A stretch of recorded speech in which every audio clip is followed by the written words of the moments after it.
E aí, pessoal, tudo bem com vocês? Vamos lá, a linha de arte para a gente encerrar aí o nosso primeiro livro e podermos dar sequência no volume 2 do livro de arte. Combinado? Nós vamos falar sobre teatro e, primeiramente, nós vamos começar a falar um pouquinho sobre teatro realista. Nós já estudamos o tema realismo lá no início do nosso livro, vocês se recordam bem, não é? E até nós fizemos aquele trabalho que vocês teriam que pensar em problemas, em questões que nós enfrentamos na sociedade hoje em dia, que vocês achariam naquele momento necessário para fazer uma crítica, para trazer isso para o palco, né? Mas no final do século XIX, essa ideia de teatro realista, ela vem em oposição justamente àquele tema, aquele período da arte que nós chamamos de romantismo.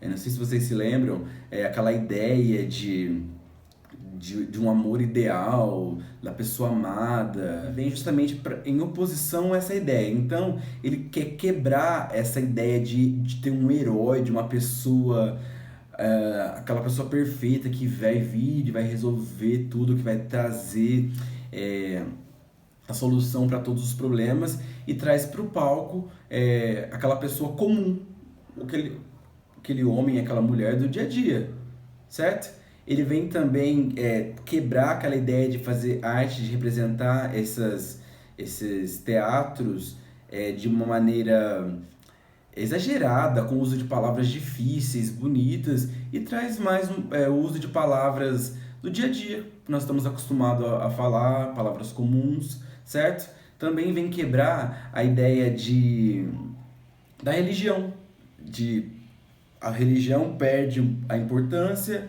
e traz aí a ciência como sendo o foco de todos esses momentos. E também, é claro, só para fechar o assunto, ele traz do palco, tira do palco o sentimentalismo e traz a razão. Então, quebrando essa ideia de um amor ideal, das emoções, da religião, desse personagem heróico, o que passa a ser representado então no teatro durante esse período realista, durante o final do século XIX? O que começa a ser representado são situações da época, problemas que eram enfrentados no dia a dia daquelas pessoas, as mazelas sociais, e eles entendiam que o teatro naquele momento ele servia como uma arma para trazer todos esses problemas, essas questões, e deixar visíveis para todos, para que todos vissem o que estava acontecendo, para que então fosse possível talvez começar a ter um movimento e que as pessoas entendessem a importância de lutar por aquelas questões. Então, pessoal, falando sobre teatro naturalista agora, é como se o naturalismo fosse irmão do realismo. Só que ele seria um realismo exagerado, exacerbado, certo? Então é como você focasse somente nas coisas ruins que fazem parte da nossa sociedade. Se a gente fosse fazer um comparativo, por exemplo, com uma fotografia, o realismo seria uma fotografia geral. Então eu tenho ali, por exemplo, eu tenho ali um grupo, um lugar onde eu tenho pessoas morando na rua, como se eu fosse lá e tirasse uma foto daquela situação. Já o naturalismo é como se eu pegasse e desse foco numa fatia, numa parte, naquela pessoa que está mais sofrendo, mais debilitada naquele lugar. Então é justamente isso. O naturalismo nada mais é do que o realismo exacerbado, certo? É como se eu focasse ali em todas as mazelas, em todos os problemas em que a sociedade enfrenta. Falando sobre o cenário naturalista, sobre as peças teatrais naturalistas, é importante a gente saber que aquela ideia de ter aqueles telões pintados para servir como cenário para as peças, essa ideia desaparece, né? E essa ideia é substituída, então, por alguma coisa mais real. Então, eles chegavam a usar alguns objetos físicos mesmo, colocavam janelas de verdade para estar representando e fazendo parte de teatro. E a questão seria a parte das roupas.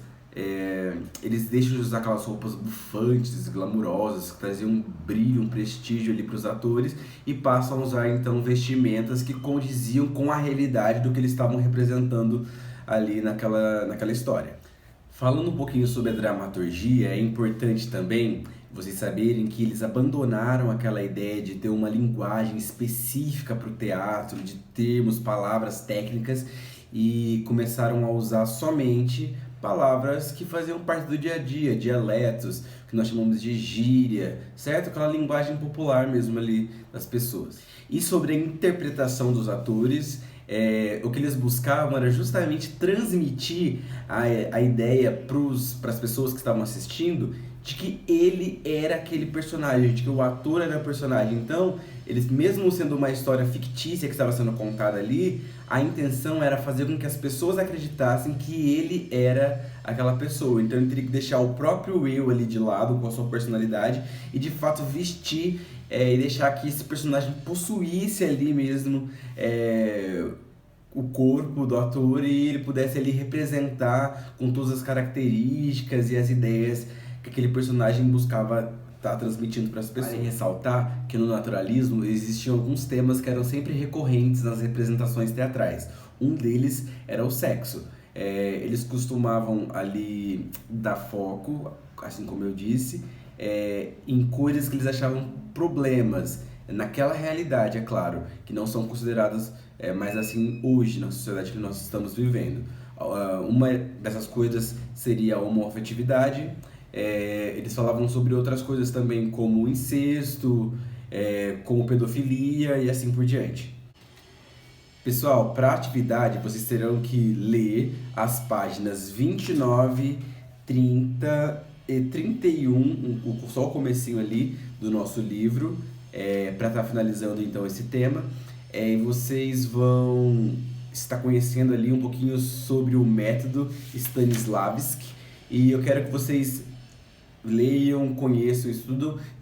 Vocês não terão que me entregar nada agora nessa atividade, mas vocês só terão que ler e estudar, porque na nossa próxima chamada de vídeo a gente vai falar um pouquinho sobre esse assunto e eu vou estar perguntando algumas coisas para vocês sobre isso, certinho?